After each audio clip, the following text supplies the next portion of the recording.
To order. Council, you're now live. Thank you very much, Mike. Good evening, everybody. I'd like to call to order a regular council meeting of Tuesday, April the 13th.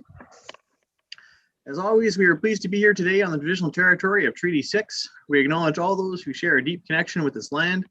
The City of Beaumont respects the histories, languages, and cultures of all of Canada's First Peoples, whether they be of First Nation, Métis, or Inuit descent, and appreciates that their presence continues to enrich Canada's vibrant communities. We are all treaty people. Just before we get going on the agenda today, it's my pleasure to read three proclamations this evening. The first is my pleasure to proclaim Vaisakhi, April 13th and 14th, 2021 in the city of Beaumont. Whereas nearly 700,000 people in Canada and more than 90,000 in Alberta trace their origins to the South Asia region of Punjab, and whereas the people of Punjab have helped shape Alberta's history dating back to the early 1900s and continue to make important contributions to the social, economic, political, and cultural fabric of the province, and whereas Punjabi is the most common mother tongue among Beaumont residents after English and French, and whereas Punjab has a diverse population including people of many faiths, including Sikhs and Hindus, and whereas Vaisakhi is a historical and religious festival in April observed by people of the Sikh and Hindu faiths, marking the Hindu Solar New Year and the birth of the Khalsa and Articles of Faith for Sikhs.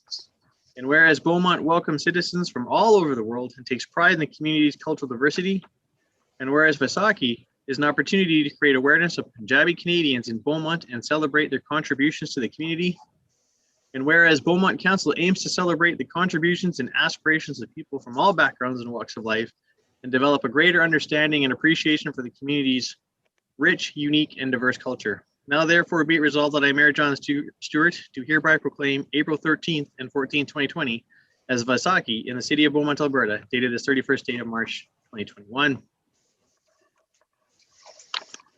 Our next proclamation on the agenda this evening is for Earth Day, April 22nd, 2021. Whereas the global community now faces extraordinary challenges such as global health issues, food and water shortages, and economic struggles.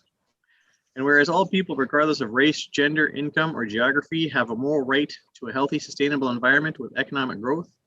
And whereas it is understood that the citizens of the global community must step forward and take action to create a green economy to combat the aforementioned global challenges.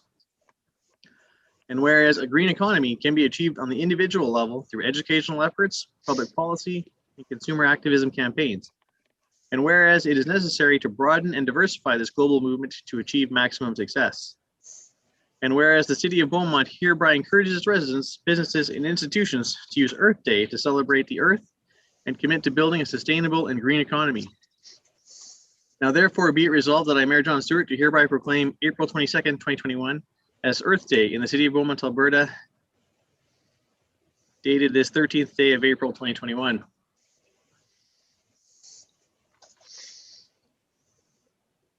And our last proclamation of the evening is for Probus Month of April 2021, where it is recognized that the Leduc Region Probus Club has a vital purpose, which is to stimulate thought, learning, interest, and participation in activities at a time in life when it is easy to become complacent and self-centered.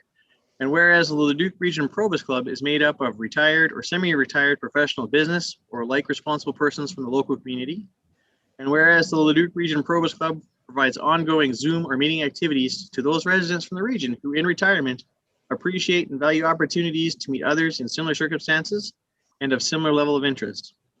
And whereas the city of Beaumont encourages and supports the development of fraternal associations, service clubs, and other voluntary associations. And whereas the Leduc Region Probus Club joins 256 clubs and 38,000 probians in celebration of 34 years in Canada. Now, therefore, be it resolved that I, Mayor John Stewart, do hereby proclaim April 2021 as Probus Month in the city of Beaumont, Alberta, dated the 6th day of April, 2021. Whew. Appreciate everybody's time for those this evening. City Clerk, are there any changes to the agenda as presented? Thank you, Your Worship. Administration has no changes to the agenda this evening. Can I get a member of council willing to move the agenda as presented? Councillor Hendricks. Move, Your Worship. Thank you. Discussion on the motion. Seeing none, all in favor?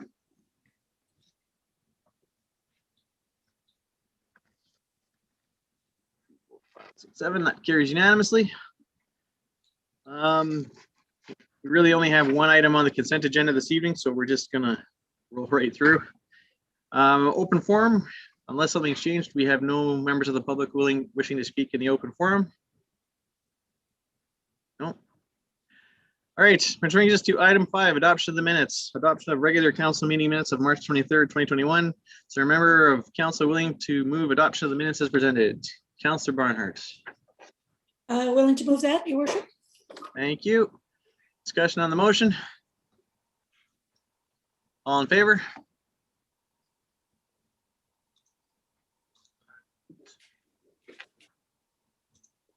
There we go. That carries unanimously. Which brings us to the first item on the agenda, item 6A, B, C, and D. We're going to do a public hearing on 3 bylaws this evening. Bylaw 994-21, 996-21, 1001-21, the larev area structure plan, the larev neighborhood structure plan, and the land use bylaw redistricting as appropriate. Just before we open up the public hearing, just a reminder, we're going to be doing something a little different tonight. And so what we're going to be doing is we're going to be in one public hearing, all 3 bylaws at the same time. So my intention though is to still take it one bylaw at a time. So if we're looking at items on the in this agenda or in the area structure plan and it takes the whole quarter, that's the appropriate time to ask those types of questions of the presenters. If it's the one neighborhood that's under consideration, if that's where you're focused, the appropriate time to ask questions on that one would be bylaw 996-21. And if there's something in relation to the redistricting and the types of buildings that would go on in the land uses of the specific redistricting areas for that neighborhood, the appropriate place to ask those questions is land use bylaw amendment, bylaw 10021, the redistricting, second and third reading. So at this point, we will declare the public hearing open and states that the hearing is being held pursuant to sections 23606 and 692 of the Municipal Government Act 2000 as amended and legislative services. Thank you, your worship. I am going to admit our applicant representatives into the meeting. So I'm just going to do that now, and then I'll make some introductions. We have Stephen Yu and Rob Dolvoet of Invistic Consulting Incorporated. Welcome to the meeting. Thank you. And now, through you to members of council and the public, I can confirm that the purpose of bylaw 994-21 is to adopt the larev area structure plan, that the purpose of bylaw 996-21 is to adopt the larev Southwest neighborhood structure plan, and that the purpose of bylaw 1001-21 is to amend bylaw 944-19 Beaumont land use bylaw to redistrict a portion of the larev Southwest neighborhood. These bylaws are related and will be dealt with together. I can confirm that notice of the public hearing for bylaws 994-21, 996-21, and 1001-21 were given in writing to the assessed landowner, the adjacent landowners, the applicant, Leduc County, and school boards and other agencies. That the public hearing notices of bylaws 994-21, 996-21, and 1001-21 were advertised in the local newspaper on April 2nd, 2021, and April 9th, 2021. That the public hearing notices for bylaws 994-21, 996-21, and 1001-21 were advertised on Beaumont's website beginning March 26, 2021. And that administration has received no written submissions before or after the publication of this agenda package. Thank you. Thank you very much. I appreciate that. So as we get going, I'd just remind to everyone that's giving presentations, please speak loudly, clearly, introduce yourself as we go. Try to keep them brief and to the point. It's a large agenda this evening. As we're dealing with 3 different bylaws over what seems to be 200 pages of an agenda, if you're referring to something specific, please, if you can give us a reference page number so we can all find it quickly and easily, that would be great. So first up is the Director of Planning and Development, or their designate. So I understand Mr. Stephen Rates is presenting tonight on behalf of our administration. Yes, good evening, Council. I'll just be sharing my screen. We've set up a presentation to support our verbal remarks tonight, as we'll be covering the process that led us to this point and just make sure that we're clear in how this is being presented, as we do know we're covering multiple files tonight in a more unique circumstance. So yes, good evening, Your Worship and members of council. We are here tonight to for the public hearing for 3 proposed bylaws, which would approve area statutory plans and to also amend the land use bylaw with respect to the proposed larev neighborhood area. And so just a brief outline of today's presentation, just providing enough a strong amount of context to understand what got us to here. I'll outline the purpose of today's process, review the application, the proposal itself, and then outline the timelines and processes that went into this process, and then present administration's recommendation, and then discuss those potential next steps. And just to clarify, the larev area is located in northeast Beaumont, east of 50th Street, and north of Township Road 510. And so just as a reminder, a public hearing within the land development process.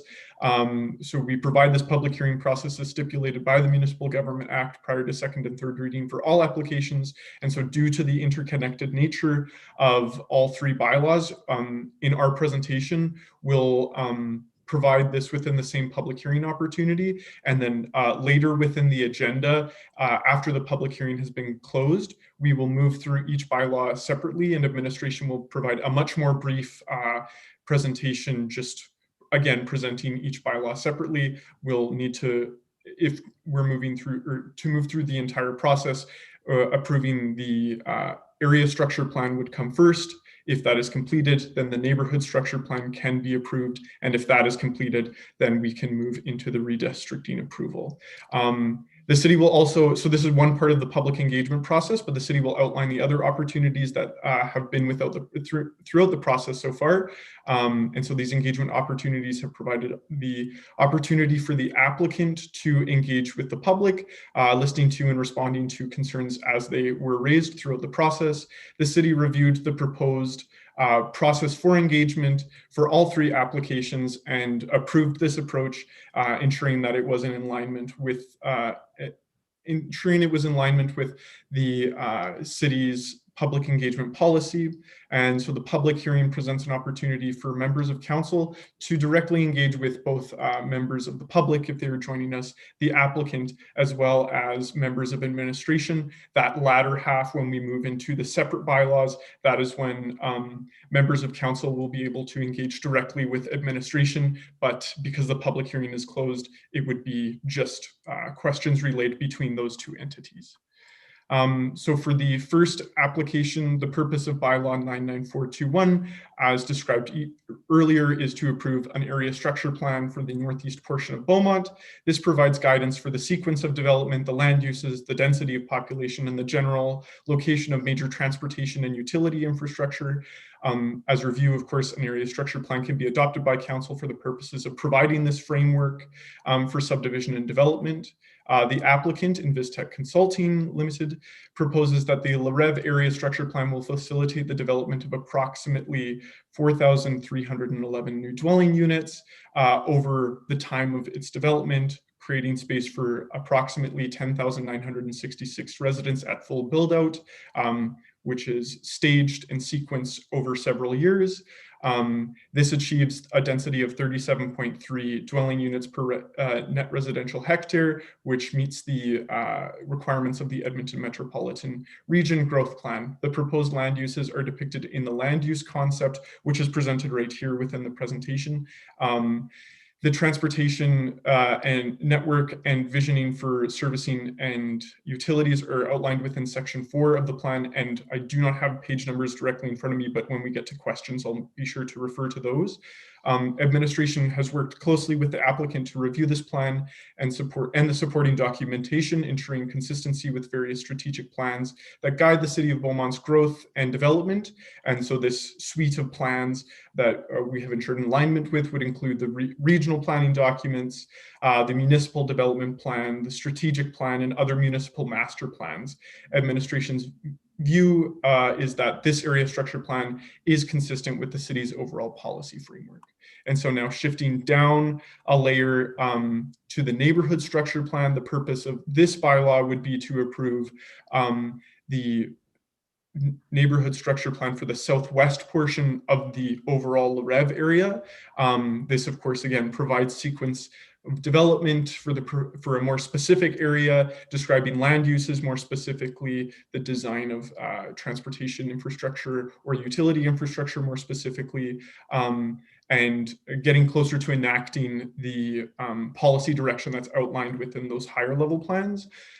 The applicant, Invistech Consulting, again, proposes that the larev neighborhood structure plan would facilitate the development of 1,023 new dwelling units within this sub area, and would create space for 2,644 residents at full build out, which again is several years into the future. And so for this neighborhood structure plan, the proposed density would be 36.9 dwelling units per net residential hectare, which again meets the requirement of the Edmonton, or further enacts the requirement of the Edmonton Metropolitan Region Growth Plan. And so again, here is the land use concept for this focused area within the larger area structure plan. The high level approach to utilities and transportation is outlined within section 4 of the plan, and this provides guidance for transportation network infrastructure and servicing, as well as sanitary storm water servicing and other utility components. And again, administration worked closely with the applicant to review this plan and has ensured that it has aligned with all similar policies listed before, as well as the proposed area structure plan for this area. And again, our view is that administration's view is that the neighborhood structure plan aligns with all of these plans, is consistent with the overall policy direction. And so the last layer that we're working through tonight would be this final bylaw of 1021, which is to amend the land use bylaw and redistrict certain areas of the proposed larev neighborhood. So this would make up the north half of the southwest neighborhood structure plan. The land use bylaw would control the use and development of land and buildings in this, or in Beaumont overall. And in this application, it amends the land use district map to create, to shift from agricultural redistrict from agricultural holdings district to commercial, as well as integrated neighborhood district.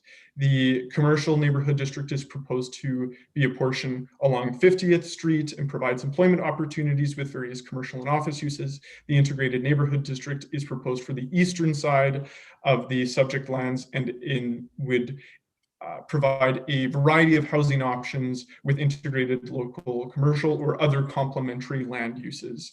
And administration's view is that this redistricting proposal is consistent with the city's overall policy framework, as listed before, as well as the area structure plan, and most pertinently, the land use concept within that area structure plan, as well as the neighborhood structure plan and that land use concept.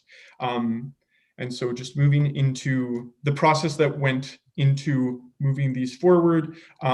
This is a general outline with how the City of Beaumont processes land development applications for statutory plans, as well as redistricting. And we just want to run through this to make clear how the process lined up for each and how it met the requirements of the process. The administration would be reviewing an application, deeming it complete, ensuring it is ready to be circulated to internal and external entities. The required documentation would vary for each application, but generally provides supplementary documentation that's provided alongside the area structure plan to support the findings of that area structure plan or neighborhood structure plan.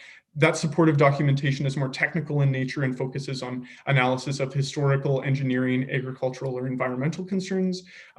Once we have ensured that is all complete and ready to be circulated, we circulate to all internal departments for comment, as well as externally to school boards, neighboring municipalities, utility providers, provincial agencies, and regional commissions.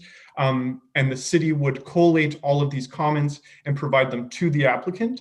And during this period of circulation, the applicant will also undertake engagement activities for area and adjacent landowners, as well as the public. And so all portions of that engagement that the applicant undertakes is in alignment with what the city requires for engagement on these matters. After comments from both the circulation and engagement are reviewed, updates to the plan and supporting documentation are undertaken as required. And once the entire application meets administration's expectations for plans or applications of this nature, the application can be finalized and then is brought forward to first reading for council, and then subsequently brought forward to a public hearing that we're at today. And just to showcase the timelines over the last few months, the area structure plan was, of course, received in August, and the referral period and public engagement ran approximately from September 9th to October 14th. This involved mail outs, email circulation, print advertisements, as well as in-person socially distanced engagement events. Then the ASP was, after that process was complete, the ASP was reviewed and updated by the applicant based on the comments that we captured within that circulation and engagement period. At that point, that is when we received both the neighborhood structure plan and the redistricting application. And so the neighborhood structure plan was received first, and its circulation and engagement period ran approximately from November 20th, to December 14th. So it's shifted a little bit to the left there than what is actually presented on the screen, but that's what we're working with. And the redistricting application was brought in at the end of that neighborhood structure plan circulation, and that redistricting referral circulation engagement ran from December 10th to January 6th. And so during that period of circulation engagement for both the neighborhood structure plan and the redistricting, the area structure plan was reviewed and finalized, ensuring that we could refer to a higher level document and ensure that our comments would find alignment or locate alignment and prove alignment with the subsequent planning applications. And the area structure plan moved forward for first reading in January. And at that point, we were able to finalize both the neighborhood structure plan and redistricting. And we're able to hold those documents in their current status as the Edmonton Metropolitan Region Board Regional Evaluation Framework review was completed, which is a requirement within the growth plan for area structure plans. Subsequent planning efforts and applications do not go through that process. So the area structure plan needs to complete that, and then we can move forward with all three at this time. So this is basically the process that's gotten to us where we are at today, and ensures that we were able to find alignment between all alignment streaming down from the area structure plan to the neighborhood structure plan to the redistricting.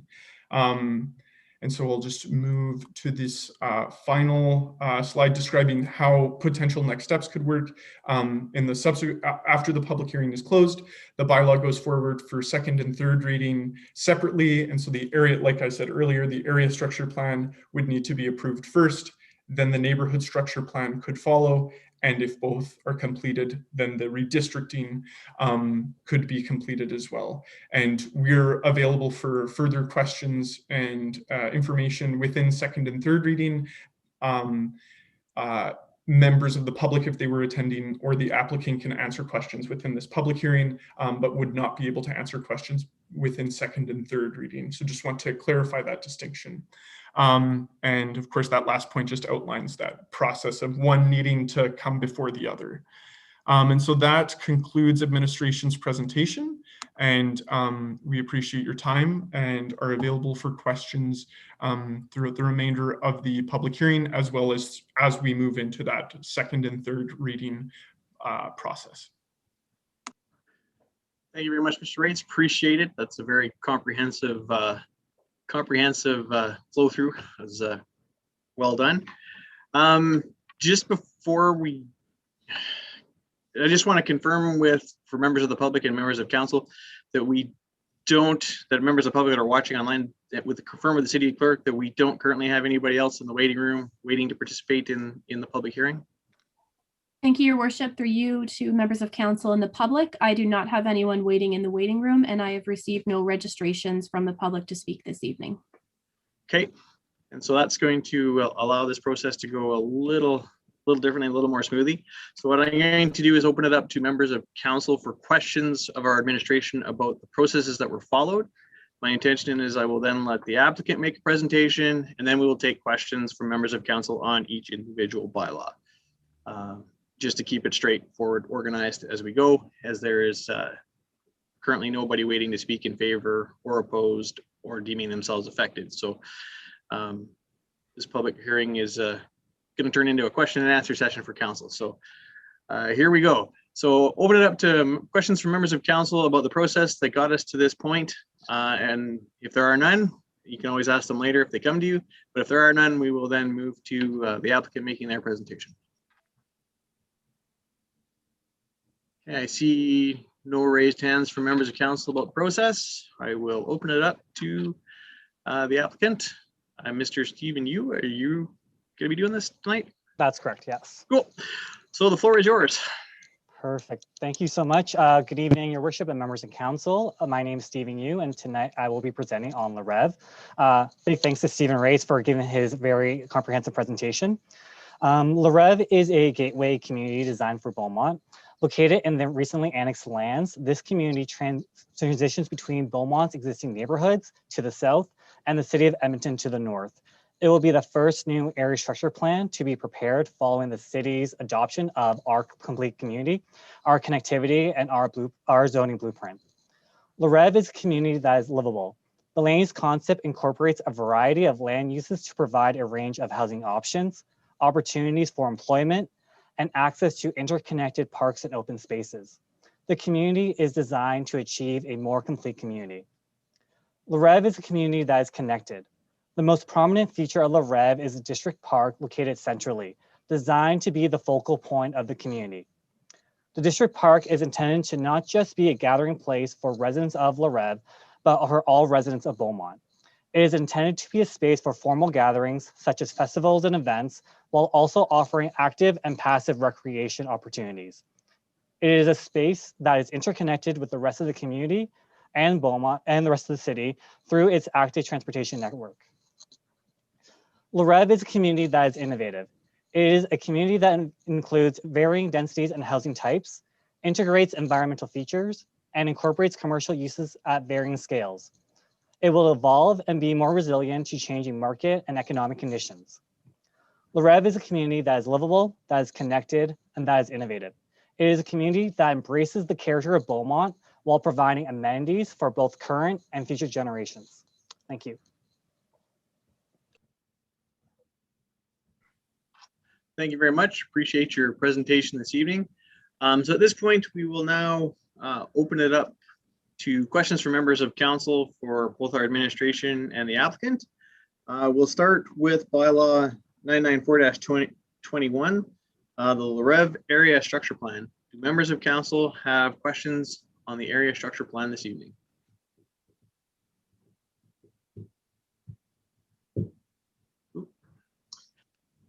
Seeing none, Councillor Stout.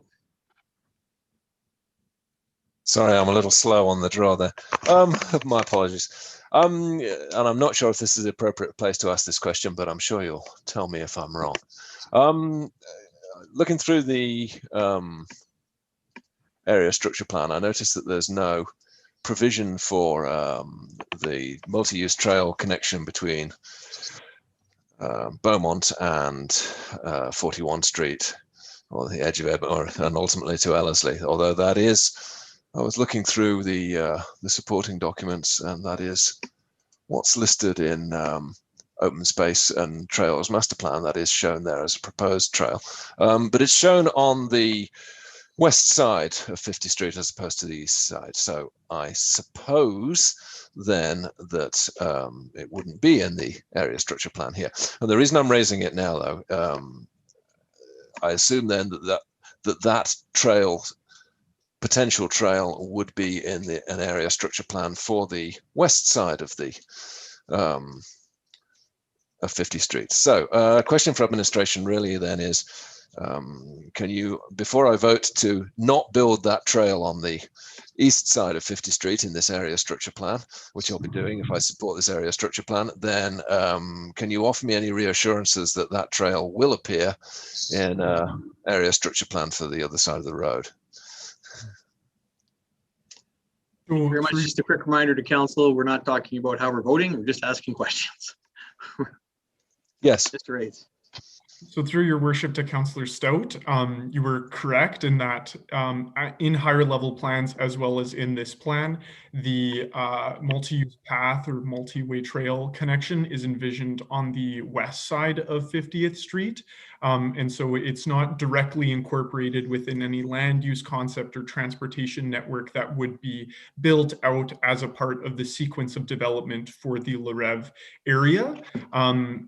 However, it is identified, similarly to other adjacent transportation infrastructure like 50th Street or a future collector roadway at the north end of the neighborhood, in that this is infrastructure that will be available and will support citywide or regional connections for folks living in larev or those visiting larev. And I think the key piece to just clarify is that although, yes, it's not part of this neighborhood structure plan, but would be included in, not part of this planning process basically, but would be part of future processes.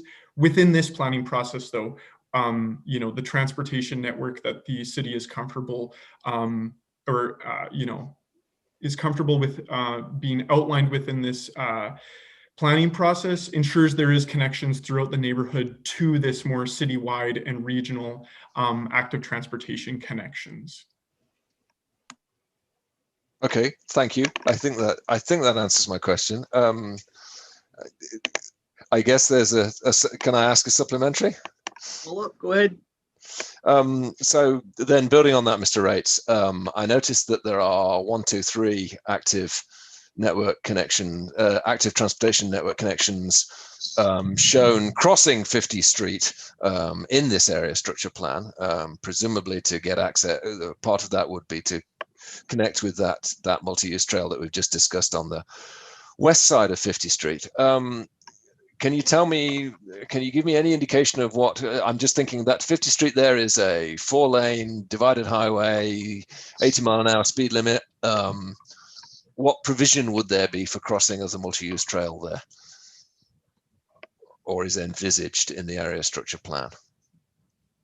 So through your worship to Councillor Stout, those finer details of what exactly a crossing at those points could look like is not fully contextualized or presented within the plan, because those are sort of the finer details that would need to be developed, thought out, and implemented within subsequent parts of the planning process.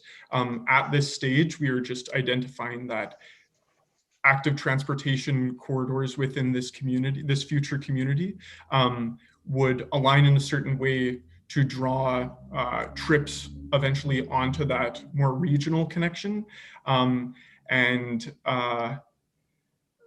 think the final point I'll just bring up here is that within the area structure plan, so I kind of got to cross channels here, but within the area structure plan, that's at high level that draws those connections across 50th Street, and within the subsequent neighborhood structure plans, we'll see more closely planned active transportation crossing points, which is done within the southwest neighborhood structure plan. On page 128, you can see that there are those potential active modes crossings Yes. identified in those locations.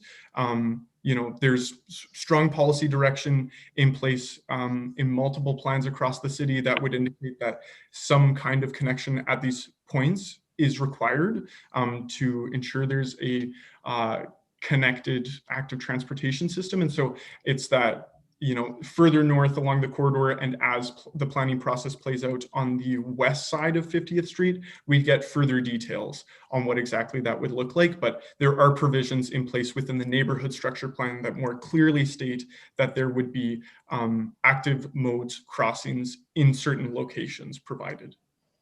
Okay, thank you. So this is conceptual at this point, that those crossings will exist, that the details of what they'll actually be is yet to be worked out. Is that what you're saying? Through your worship to Councillor Stout, yes. Okay, thank you. Okay, thank you very much. Just a reminder, we're just talking about the area structure plan right now. We'll have Councillor Barnhart, followed by Councillor Van Newkirk, followed by Councillor Hendricks. Councillor Barnhart. Thank you very much, Mayor, and thank you, Stephen. Mr. Rates, this may not be the area structure plan, maybe the neighborhood one, but my question is around 510 and that roadway there. So a traffic impact assessment, do you want to talk about that now, or is that a better question to raise during the neighborhood structure plan?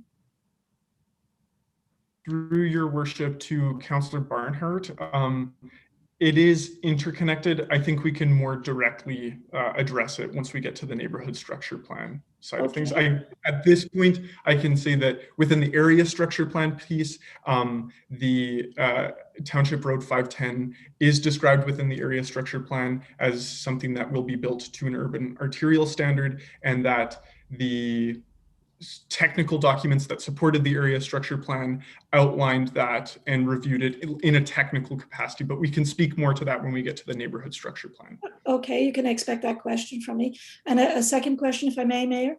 Yep, go ahead. Yeah, it's regarding the agricultural impact. Again, I know that redistricting talks about that, and I want to ask my questions at the appropriate time, but it's all interrelated. So I'm just wondering if, again, the question is best left until the third one. Through your worship to Councillor Barnhart, an agricultural impact assessment was completed in conjunction with the area structure plan application. So the high-level technical analysis that supported the planning process for this area would have been completed in conjunction with the area structure plan. So we can reflect on this now, some of the finer details around sequencing and staging and fragmentation, or the avoiding of fragmentation would maybe be a little bit further along, but we should be good to answer some high level stuff here. Okay, well, I don't know if it's high level enough, but the question that has come up in conversations at the Regional Agricultural Master Plan Task Force was around what happens when we take away some of the good soil, where does it go? And so I'm just questioning that in terms of our own process. Does that soil become the property of the developers, the owners? Just give me a little bit of insight into where that goes. So through your worship to Councillor Barnhart, I'll take the first stab at this one, but may defer. That is one of those more procedural and implementation related aspects of the planning process that falls outside of the high level scope that's covered within the area structure plan. I guess just to briefly review what's covered within this area structure plan, that's focused on ensuring we do not fragment or take productive soil offline before it is ready for urban development, basically. And so there is, concerted policy direction within this high-level plan that ensures that we are maintaining productive soil for as long as possible. That piece around the soil itself being transferred is beyond the scope of the area structure plan, of the neighborhood structure plan, and in some terms, the redistricting as well. So I won't get the answer today then. So through your worship to Councillor Barnhart, I may defer to Mr. Wong or Mr. Xi in this point, but to my understanding, it would be beyond. It's more of a policy decision regarding the use of that soil, or does it come down to the individual owners make that decision? I think I can take a step on this, Councillor Barnhart. with regarding to the topsoils, because according to the geotechnical studies, yes, there is a layer of topsoils, and then there is a layer of organic matters underneath. So during the construction process, a lot of the that layer, particularly the organic, because they cannot reuse it, they have to discard those. If I'm correct on that one, I'm not a geologist, but reading the geotechnical recommendations, that is what is usually do, because the organic matters, they cannot sustain for the construction of, particularly in the basement.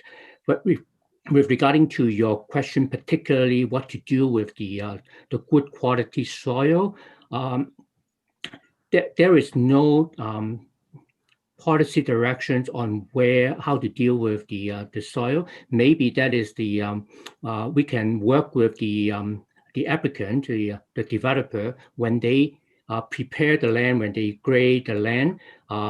There may be an opportunity to work with them to preserve or make use of those soils. I believe that, in the Edmonton Metropolitan, the RAM, the discussions there may be an opportunity to take the soils to another area, so the soil itself is not lost. So it can be reused on some other land area, but currently there is not a policy like that. But we can definitely work with the developers to see what we can do with the good soil. Thank you, Mr. Wong. I realize I'm off topics and I can see No, that I need I was to. going to say, I got to pull everybody back up to the 30,000 Those in the feet of, weeds. we're not here to discuss construction. We're here to discuss land use.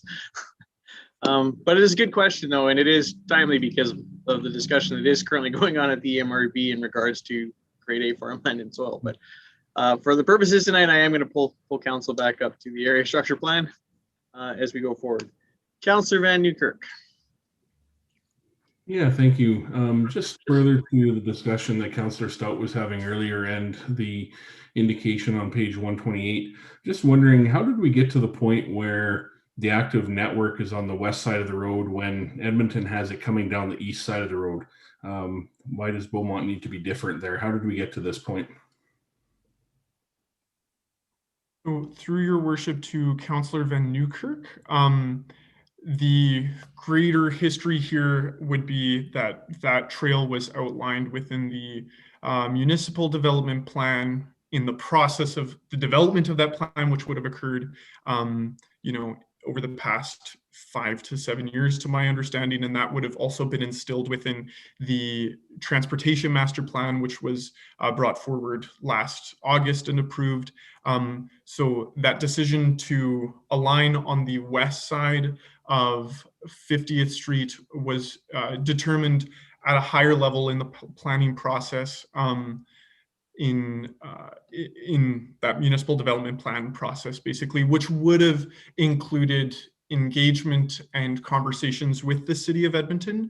And so I do not have directly in front of me or a strong understanding of exactly where that city of Edmonton connection will be, but as development process rolls out and is implemented, that corridor will, as it is key for private automobiles, as it is key for transit, it will be key for active transportation as development closes in along the corridor. So I'm not sure exactly what the alignment is within the city of Edmonton currently, or where it is stipulated within the planning documents as well, looking further into the future. But these decisions would have been come to in the past 5 to 7 years, and we're working with this alignment now.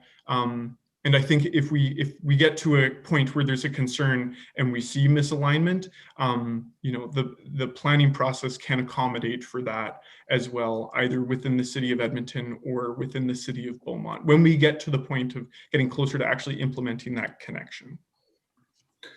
Yeah, follow up? Yeah, I think I would wave that flag today.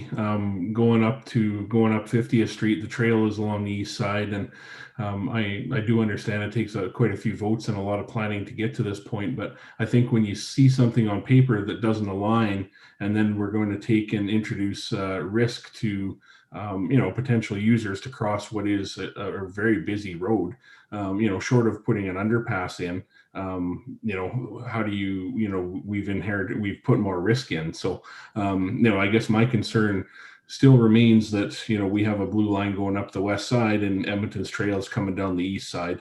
And, this isn't the first time that you've heard from myself, wondering when and how we make sure that that connection is built. And I think I've had administration answer that a few times. And, now you see it all come together, and one's on the west and one's on the east. That's the trouble I have tonight with this. So thanks to Councillor Stout for, starting up the line of questioning on this. And, that remains my concern. So thank you. Through the mayor to Councillor Van Nieuwkerk, maybe I can add a little bit to the conversations there, and with particularly to the long-term planning of the active transportation network between City of Edmonton and City of Beaumont along 50th Street and actually to the broader regional part. We have that intermunicipal planning framework agreement with both the City of Edmonton and the Ladue County, and that is that we the three municipalities will undertake collaborative planning to address this kind of questions. And within the intermunicipal planning framework, there is all this servicing and transportation network, and active transportation is included in that. So we will be working with the partners, the three partners will be working together to make sure there is the regional connections. So yeah, it won't be today, but it definitely would happen, yeah. That is what I can assure the council. Yeah.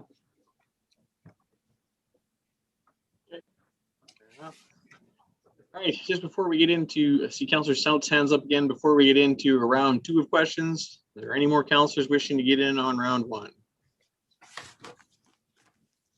Councillor Stout. Thank you, Your Worship. This should be a quick one from me, I think. Looking at the area structure plan, I noticed that Rural Road 240 is designated as an arterial route. Does that mean it's going to be upgraded to full asphalt and all the other standards at some point during the development? So through your worship to Councillor Stout, as the development process moves forward and the sequencing of development occurs, the upgrading of that road would occur in alignment with how development is reaching out into those areas near 240. But that is also an area where it is right on the boundary between I think 240. I'm just trying to exactly align that in my mind, but it is right on the boundary. So that is further conversations with the City of Edmonton in that regard of when that would be improved. But yes, as would development occur, the upgrading of that road would also occur. Okay, yes, thank you. Follow on, just quickly. And I noticed as well that and it's alluded to in the document itself, I noticed that on the southern end of 240 where it meets 510, that there is a diversion proposed to align it, to better align it, but that takes it into what I think is City of Edmonton land. So the document refers to negotiations having to take place or discussions. Could you just address that for me? How would that be resolved? What would be needed to make that for us to actually, I guess my question really is, we're passing an area structure plan that includes that, but doing that actually depends on another municipality agreeing that yes, they're going to allow that to happen. The road as shown strays out of our municipal boundary, even though it's part of an area structure plan we're now being asked to approve. You have a page number on that? I'm sorry? Yeah, I'm just trying to find it. I can get it to you in a moment.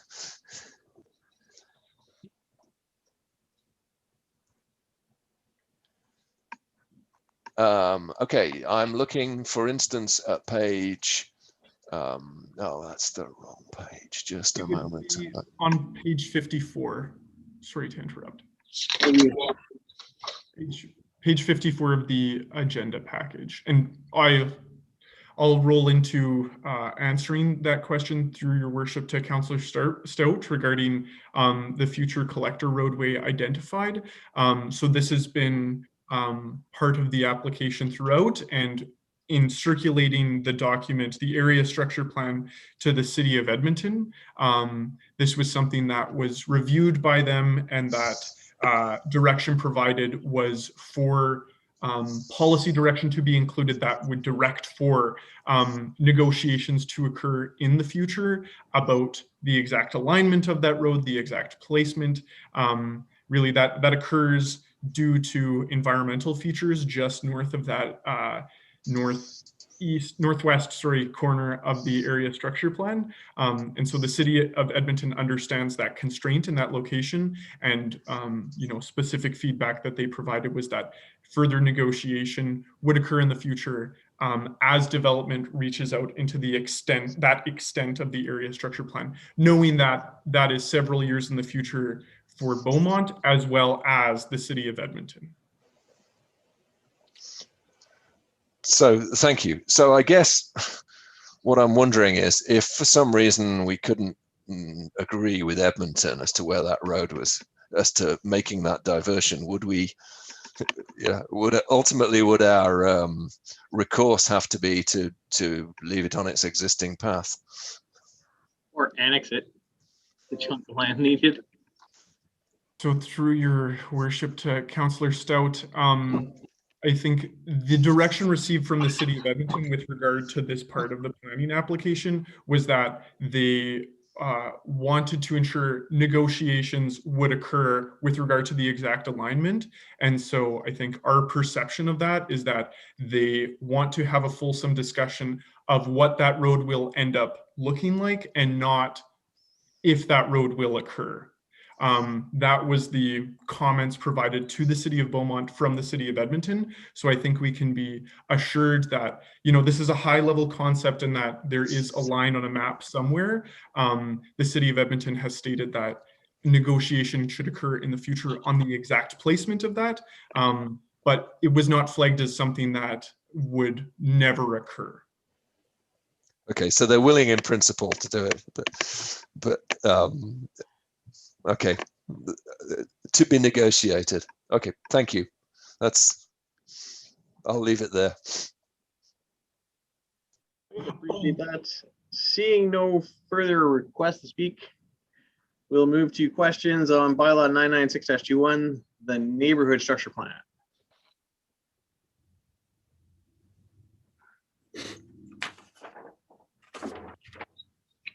Councillor Barnhart, followed by Councillor Hendricks.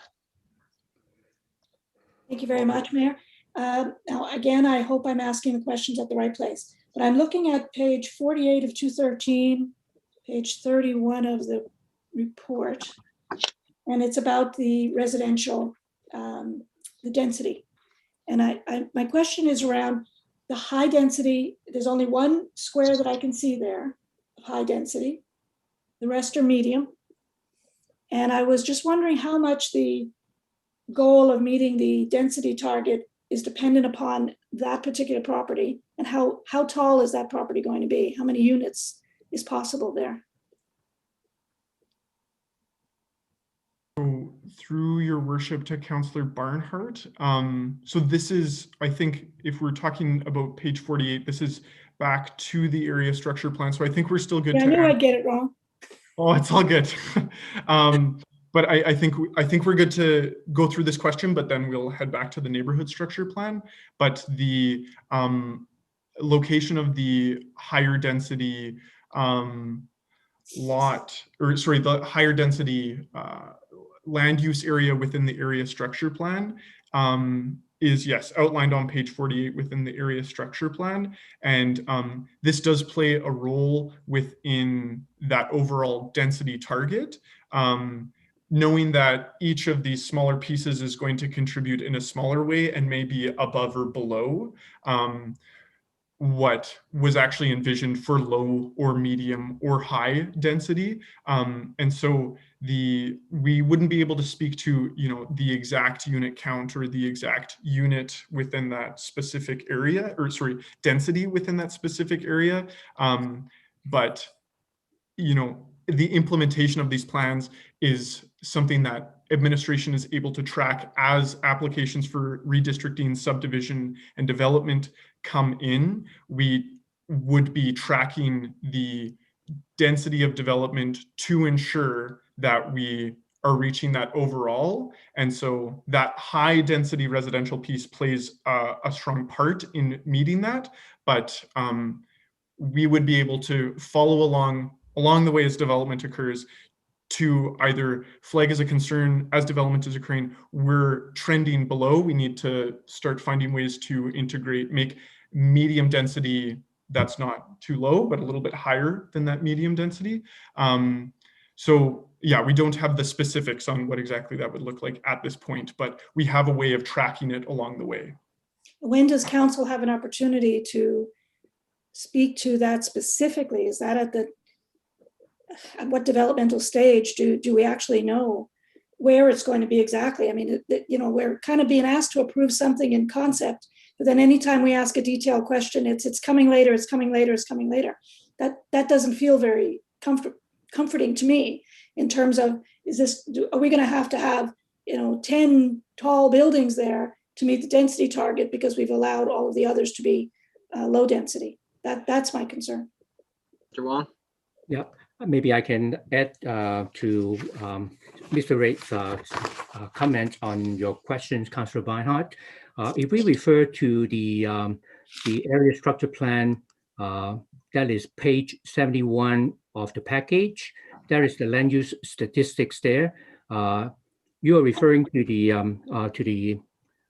land use map, land use concept map, and you refer to just one parcel that is labeled as high density residential. According to the ASP, this one parcel is approximately 1.33 hectares, and they are proposing 100 units per hectare, and that is why on this particular site there is 133 units. So the area structure plan at this point of time doesn't speculate the build form. The ASP would talk about high density being, this is how many units are being built, how many people per dwelling units, and that is why we come up with the total populations for this one land use category. But in terms of the build form, council would have an idea of what it looks like, what is allowed under the land use bylaw, land use district, because the land use district will control the land use and also the build form of the physical structure. So whatever that is, the land use bylaw allowed would be the maximum height of the building, if I can say that. And actually, at the end of the day, it will be at the subdivision stage, that is creating the lot, and at the development permit stage, that is the development permit of the actual building itself.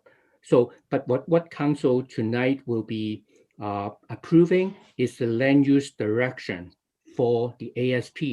In this case, where the council would be agreeable to the land use concept proposed on the ASP land use concept, with this variety of land use from low density, medium, and high density residential, the commercial area, mostly along 50th Street, and a couple on the east side of the neighborhood that will be more neighborhood commercial type, and the storm ponds and the recreation, the parks and open space with the linkages, right? So I think that is where the ASP and in some aspects, the NSP will be alluded to.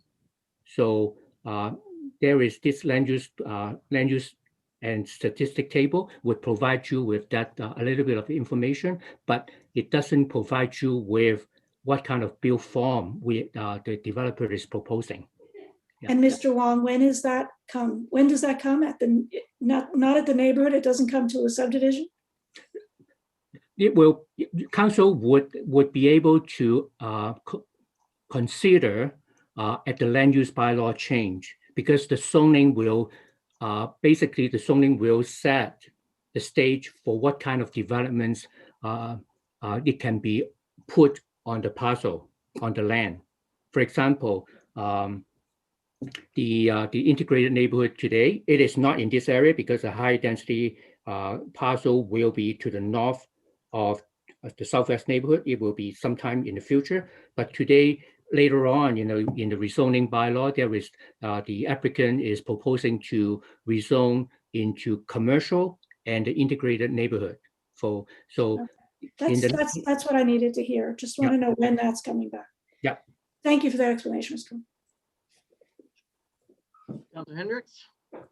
Your worship, thank you. My question is around the 50th Street piece going north, and the 50th Street functional study that was done with this moment in mind. Done many years ago, knowing that this moment was coming.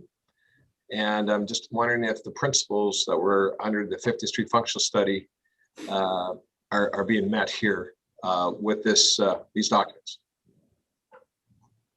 So through your worship to Councillor Hendricks, the 50th Street functional study was a document that would have been reviewed as a piece of this development process. As noted within the question itself, that is a document that is from several years ago, and it is my understanding, and it would be therefore administration's understanding, that that document has provided the vision and principles for that corridor to this point, and that now the function of that corridor will change into the future as outlined within the municipal development plan and the transportation master plan. So that corridor study has provided the kind of planning guidance, advice, principles up until this point, and as development occurs, the planning process will capture the technical studies required and the subsequent implementation decisions required to address change that would occur to 50th Street as development occurs alongside it. I think I know what I just heard. So I want to thank all those who participated in the 50th Street functional study and all the public open houses. But they also have to understand that things are about to change. And part of what happened during that process was a couple of key principles. One was to maintain something of a roadway that had some speed to it. At one point, we were at 100 kilometers. Now we're down to 80. There was a decision made by admin to take that speed limit down to 80. Are we going to 60? And then are we slowing it down to 50? You know what I mean? One of the bare bone principles was to ensure that we had some sort of piece of road that wasn't encumbered by streetlights and all sorts of other devices that would slow your ability to get in and out of Beaumont.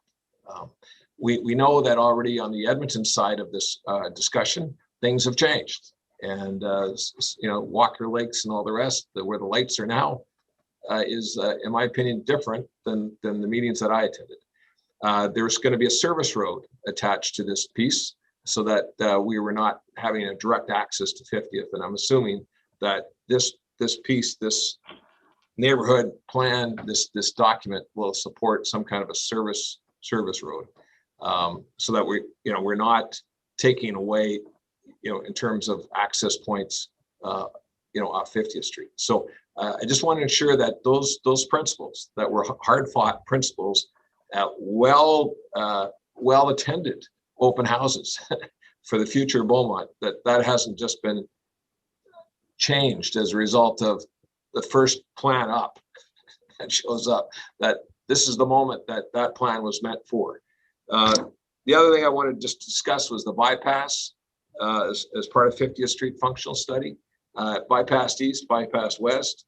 The east was going to take us down to 240 off 510. I'm assuming that that's still in play, that we'll have that opportunity. That'll give you mainly your access going north if you're coming off 510, and then going south, you're supposed to also have a bypass that took you to 510, 243, and then south, along with the, I think it was a 4-lane corridor with 66th Street, which was all part of that conversation. And I'm assuming all of that is still happening. So through your worship to Councillor Hendricks, those more regional corridors would be part of the technical analysis that feeds into this plan, but would likely have further direction embedded into it, into the choices for those corridors specifically, based on the intermunicipal or the integrated regional transportation master plan. I'm not going to say acronyms. That is the full title of the document. And that is a document that's being created, or it is being developed over the past year and moving into the next few months is being developed and finalized. And so that document is going to take into account current infrastructure direction and decisions that are on the table in the region, and in some ways either reinforce or provide guidance that reshapes that direction for each of those corridors based on the higher level priorities of regional transportation between Edmonton, Beaumont, Leduc County, and other regional players. So within this application specifically, there isn't a certain direction applied for, reinforced, or negated. And there's kind of this higher level policy that is going to provide further direction for those specific corridors. Right. So when you see how the Henday has been developed, here to those who could see the future. And then when you see the LRT being developed, you can see the opposite, right? In terms of having to acquire lands and acquire right-of-ways and all the rest. So I just want to make sure that for those of us who were fought hard for those principles, that that the basic principles of those documents are still being followed by somebody within our administration to champion that cause, so that we in fact do get the 2 bypasses, that 50th Street doesn't turn into a 50 km/h zone. We want to have the access point so that we have some rhythm in terms of leaving the community at a good speed, so that people, feel that they can move in the community, right? So that's part of it. And of course, the other thing too is that, in the past, the principles of ring roads were in place. We're still waiting for the second ring road to wrap up. You talk about area structure plans. We've got our Colonial Estates is year 40 now, I believe. We're into phase 6 or 7. We got a ways to go yet. So, and if I could take you to Keswick and area structure plans, I believe they've had in the multitudes of 20 or 30 from where they started to where they actually landed. So got a long ways to go, but the basic principles were in place, which includes on Keswick, Ellerslie Road. Those principles have been fought hard to be maintained. And that's what I'm hoping here, that we maintain those, not to hear that we're at a point where there's going to be change and we're just going to change it. No. Henday's there for a reason. Good on them. They fought hard. They hung on to it. Could you imagine Edmonton without Henday today? So thanks. Councilor Daniluk. Thank you, Mayor Stewart. Thank you, gentlemen. I have 2 questions. The first question is simply on the neighborhood structure plan. If I'm listening to the previous comments from my council colleagues, Councillor Stout and Councillor Van Newkirk, is there going to be a trail system within the larev neighborhood development plan? I'm not seeing, if I missed it, I apologize. I'm not seeing any kind of a schedule that shows a walking, bike riding type trail system within this neighborhood. Is that part of the decision on the trail?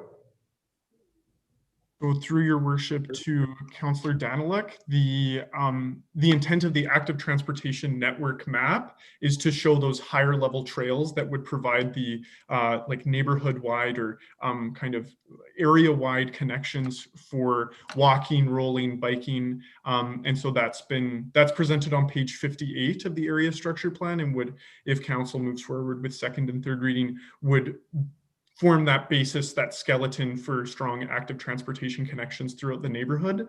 But of course, there's the finer details that do get sorted out further along in the development process with regard to sidewalks or the exact placement of these trails. And so in principle today, what council could approve is a high level skeleton overview of what active transportation connections would look like within the larev area overall. And that would inform future development decisions of exactly where this stuff will be placed and how it will connect with each other. Thank you, Mr. Rates. Just to clarify for people listening at home and council in general, there will be a trail system within the neighborhood. It's not identified in these documents, but there will be a trail system. As people in Beaumont love the trail system we already have, and having a trail system in the neighborhood would be very important, I think. So there will be a trail system identified at a later time. So through your worship to Councillor Daniluk, yes, the term active transportation network reflects the higher level plans that we have in place with our connectivity, but that the trails are included or are really the bones of like what an active transportation network is. So it is included. Okay, thank you very much. My second question, if I may, if you could join me please on 6B attachment 2. I'm not sure what page number it is. I apologize. I'm looking at it's attachment 2 land use concept. It does say figure 6 land use concept. And I'm piggybacking on Councilor Hendrick's comments moments ago about the access to 50th Street. The map I'm looking at, gentlemen, and if you'll join me, and ladies, if you'll join me there, is as you're going north on 50th, north of 510, you see that the red areas are commercial. The first white line and the second and third are the roads coming in a west direction to 50th Street. And so I was kind of curious what the situation or what the plan is for access from the neighborhood onto 50th Street. Now, Councilor Hendricks mentioned a moment ago a potential service road as being part of that 50th Street study he mentioned moments ago that was done in years gone by. If that is the case, I'm not seeing a service road on this diagram. It could be there perhaps in practice, but I'm not seeing it there. So I'm looking at this. This tells me there'll be direct access from these 3 roads in this particular diagram from the neighborhood right onto 50th Street, which tells me either there's going to be a stop sign there or a set of lights, which to Councilor Hendrick's point, will make 50th Street going north from 510 a series of lights as you go north along the western edge of the larev neighborhood plan. So if you could clarify for me what's the plan for the access from those roads in this diagram onto 50th Street? Will they be stop signs? Will there be street lights in those successive locations? Or what's the anticipated plan? Which I'm not sure if I missed that from the document, I'll apologize now, but I'm not sure I'm seeing how the access will be done as part of the neighborhood structure plan itself. Please. So through your worship to Councillor Daniluk, you're correct in that the exact design of those intersections or what kind of controls that may get put in place would look like is not described in the area structure plan, in the neighborhood structure plan, or within the redistricting.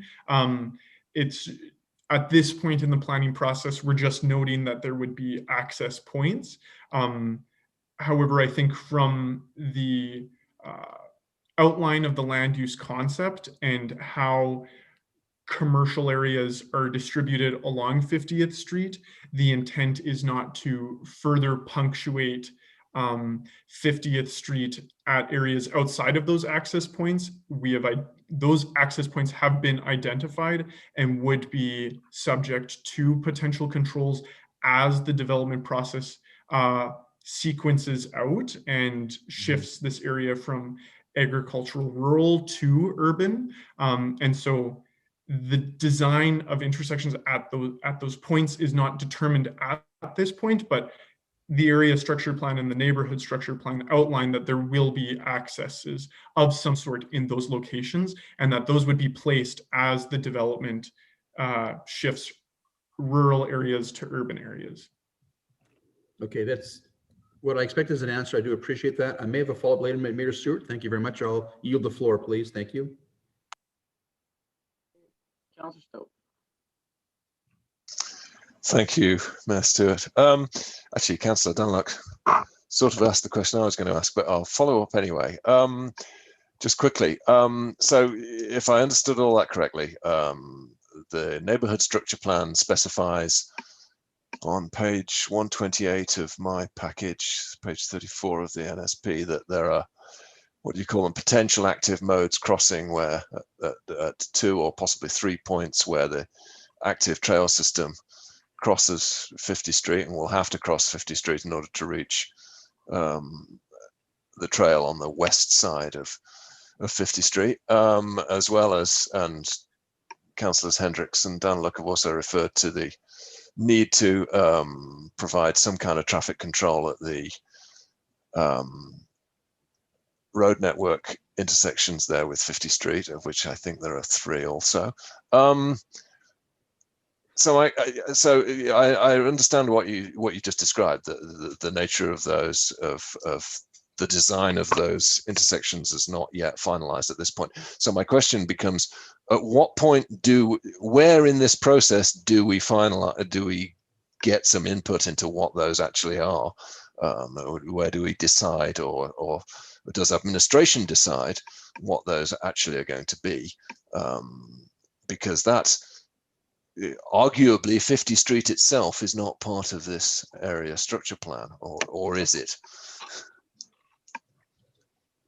So through your worship to Councillor Stout, I'll answer the latter part of that question. I may defer the first part to Mr. Wong, but the 50th Street is not directly included within the described areas of the area structure plan or the neighborhood structure plan. But when administration undertakes planning processes like this, there's an understanding that there's impacts beyond the areas specifically described.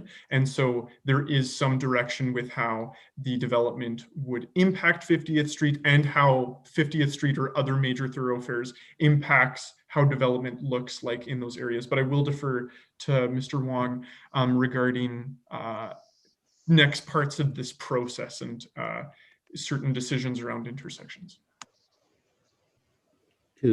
From the mayor to Councillor Stout, I think that to answer your questions and probably some other councillors regarding to 50th Street losing. Okay.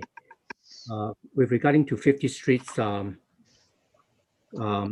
ultimate the plan for that, I believe, if I may answer it that way, as the applicant prepare for this area structure plan, one of the submission would be a transportation impact assessment (TIA), and as Stephen Rates he pointed out, even though 50th Street is not definitively as part of the ASP area, but definitely the development in the larev area would impact 50th Street because the in and out of the neighborhood would be from 50th Street, right? And later on would be, when we move further to the east, it would be from Ring Road 240. So according to the TIA, the traffic impact assessment, 50th Street will be ultimately signalized on those intersections. So, but the primary function of 50th Street is still a regional arterial. That is probably the focus of the discussion. Yes, there will be the technicalities, how to keep the traffic flow, how to keep the safety for travelers and for other people that are using the road. That would have to consider when we design and put the signalizing. And to answer your question, Councillor Stout, is on when that would come, the city would normally monitor the traffic flow, and there would be a trigger point that the city would consider, okay, now it is the time to put in, for example, traffic lights to control the traffic in that intersection. So it won't be immediately, it would be sometime in the future, and there would be trigger point. And I believe that the TIA also pointed out to those trigger points. So we have to keep monitoring how, as development occurs, as the traffic volume increase, then that would be a trigger point that the city would have to go in and do some improvement on the intersection. It is not just part of the traffic light. Maybe there is a need to do the right turn lane and probably a left turn lane. So just to minimize the traffic flow of the through traffic along 50th Street, as to Councillor Hendrick's point, because 50th Street is the arterial. We have to maintain that traffic flow. But at the end of the day, yes, development would change the use of the road, but the purpose of the road is still an arterial. So, and that is how I will answer that question. Thank you. Yeah, so if I understand you correctly, it's dependent ultimately on traffic volumes. Yep. And at some point a threshold of traffic volume is exceeded, at which point we decide that we need to redesign something. Okay, and I'll ask more in hope than expectation that we might also consider the possibility of roundabouts rather than traffic signals. Is that You're a little early for that one, but yeah, but I'll get it in there. I think for a number of reasons which I can go into at length, but yes, it's probably premature, but I'd like it to be on the record at least. Thank you. Okay. Councillor Barnhart. Thank you, Mayor. And I guess it's a question of process to Mr. Rates. If council wanted to ensure that there was a service road beside 50th Street, is this the time? Or is it not until everything's built out? Like I just feel I'm hearing from many of my colleagues, and I am concerned as well. If we're building commercial along 50th Street, there's going to be in and out traffic. There's going to be eventually traffic lights, which is counter to what Councillor Hendricks believes, and many others do as well, should be happening along there. So is this the time to say no to this plan and go back to the drawing board and put in a service road?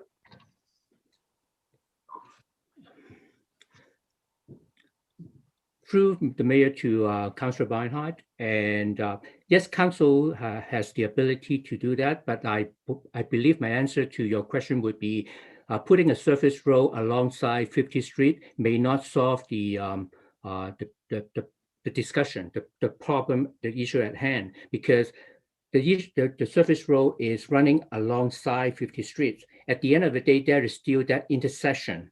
The surface road coming out to the collector road, east-west collector road, and then truck coming out onto 50th Street, you still have that intersection. But then having a surface road besides the 50th Street would, personally, or as a planner, it would create probably some safety hazards, because you created an intersection, a secondary intersection just right beside 50th Street, a major one. So I would believe that would be creating a safety hazard for people that are trying to come out from the surface road onto 50th Street, while people are coming in and out of the collector road onto 50th Street. So yes, council has is in the prerogative to make that amendment, but from the practical perspective, I don't think that will be a good solution. Mr. Wong, would you not agree that some of it has been happening in other municipalities, though? When I think of some in our region, like Sherwood Park, for example, there are roads beside that major highway in the commercial area. Going through Gasoline Alley in Red Deer for many years, there's roads beside there. I mean, it seems like a compromise between having the speed limit reduced to accommodate for the high density that's going to be at the top of that eventually. And it's hard to envision this because it's so far in the future.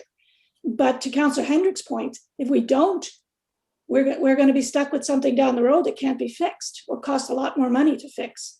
So I'll leave it to that. I'll hear what others have to say, but it seems to me that I'm hearing it from many of my colleagues that that's a concern.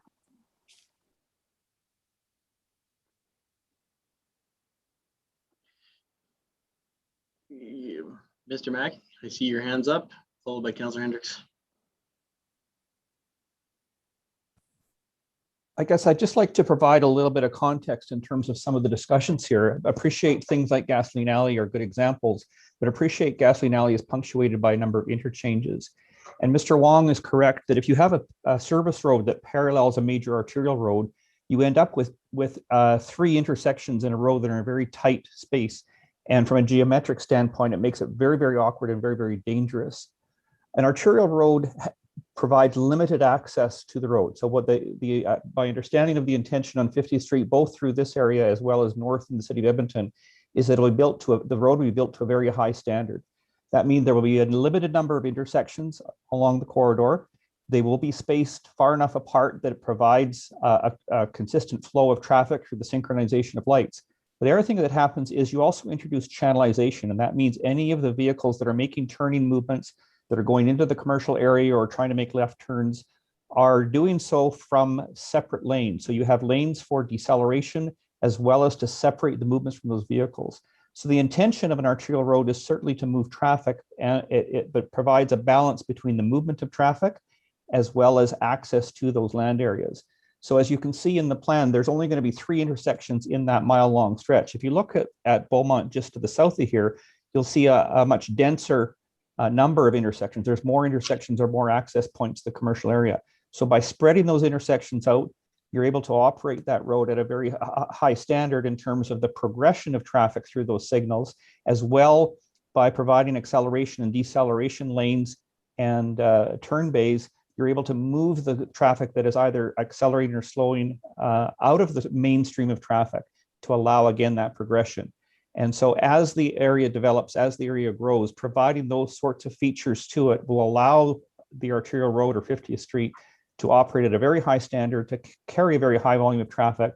I would expect that the area in Edmonton to the north is going to operate the same way. The speed limit in the long run, I do not expect, regardless of what you do to it in terms of service roads, will be able to remain at 80 kilometers an hour.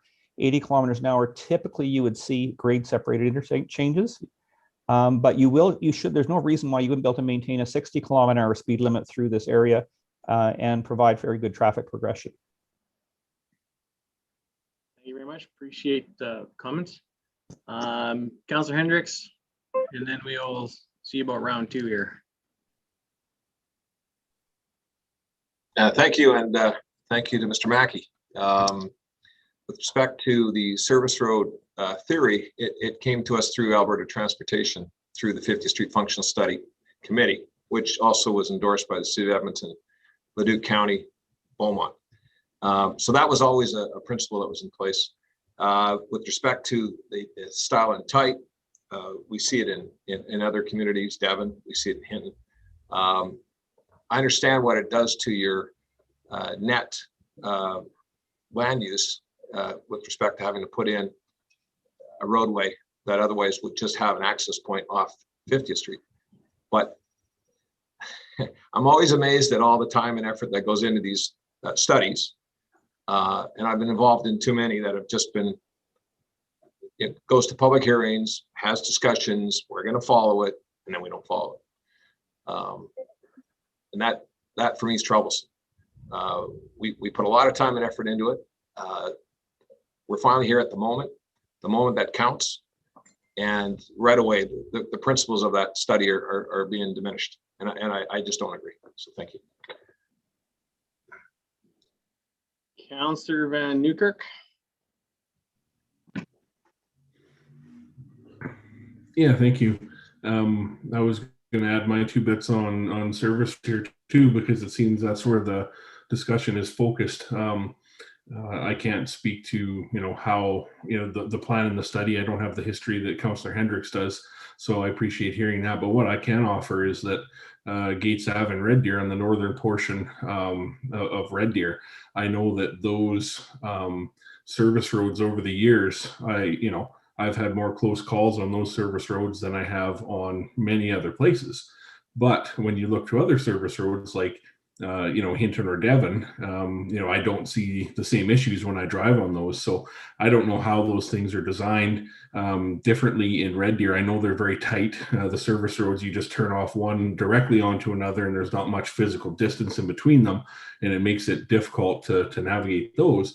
Versus in Hinton, where I don't know, it feels like you have more room and more road and more spacing. And in Devon, it just seems, you turn off and it's a natural progression to get onto the service road and off the busy highway that's going to go down the hill. So I don't know how we come to an answer on this one. There's been a lot of work to get to this point. But we are hung up on a piece here that is an important piece of the conversation. So, just look to the mayor and administration for some ideas on where we're at, because I'm a little stuck myself. So thank you.